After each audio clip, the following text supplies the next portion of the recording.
That's a little bit sad, but I have to ask you this. Where were you and what were you doing when you heard about the cancellation? I think you called me. Yeah, I had dropped my phone in a glass of water that morning. I swear to God. Because I always have a big glass of water by my bed, and my phone went off. I wasn't working that day, and my phone went off like 6:30 or something. I was like, oh, and I went to put it down, and I put it in the glass of water. So my phone was broken. So I think I found out online, and then I went and got a new phone. And I was shocked online. I was like, oh, well, I guess I wasn't shocked, but I was like, oh, well, it sucks to find out this way. And then when I got my phone, I had a bunch of messages, like Noelle had called me. I think Noelle called me. Yeah. Yeah. Yeah, so I found out I think probably on my Facebook page. Everyone's like, we're so sorry, we're so sorry. Like, did I die? What's your best memory of playing Look and Know? That's a tough one. I don't know. I could say the first thing that came to mind was that day that it was for I think it was for the Valentine's Day episode when we were on the boat. Oh yeah, the Statue of Liberty. Just because it was kind of cool, and I remember, we turned to each other and we were like, "This is fun." Yeah. It was freezing. It was so cold. I'll take this that day over how cold it was when we were filming that. Like We had a lot of really cold filming outside days, though. Yeah. There was one I remember with Paolo and. Oh my God! Yeah, that was. We shot it in March, and it was supposed to be in air in May or something. We were outside at some cafe, and it was probably like 10 below. And we're outside wearing basically what we're wearing. And we're all like having dinner, and we're like. That was trying to keep our teeth from chattering. Yeah. Like a scene. Yeah, it was John Hensley, Paolo, us, and Noelle. Yeah. And so we looked furious in that scene. Because and also when Noah went off to rehab, it was raining and cold that day. Remember the gazebo? Gazebo. Yeah, the lake. There was the gazebo with Noelle and. Oh yeah. Oh. What was the question? Your best memory, but that's Oh the yeah, word those you weren't don't my best want. memories.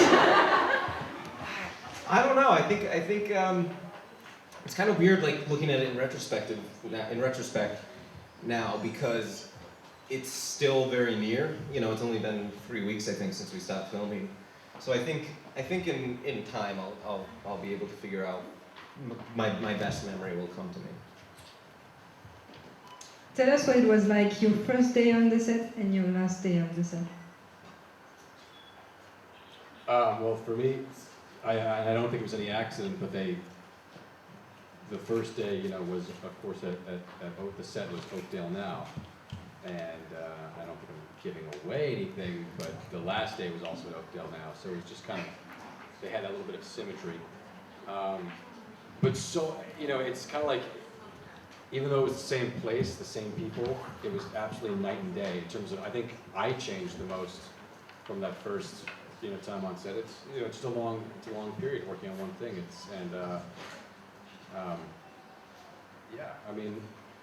So much changed during that time.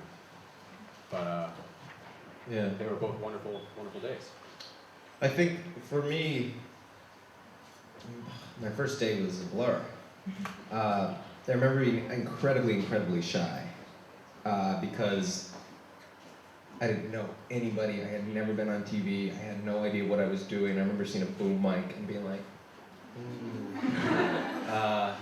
And the speed at which everybody worked, I was, I remember some of the first scenes I taped were with John Hensley, and he was like, we do a rehearsal upstairs, a blocking rehearsal, and then we'll rehearse with the cameras, and then we'll shoot it, and it's very, very quick.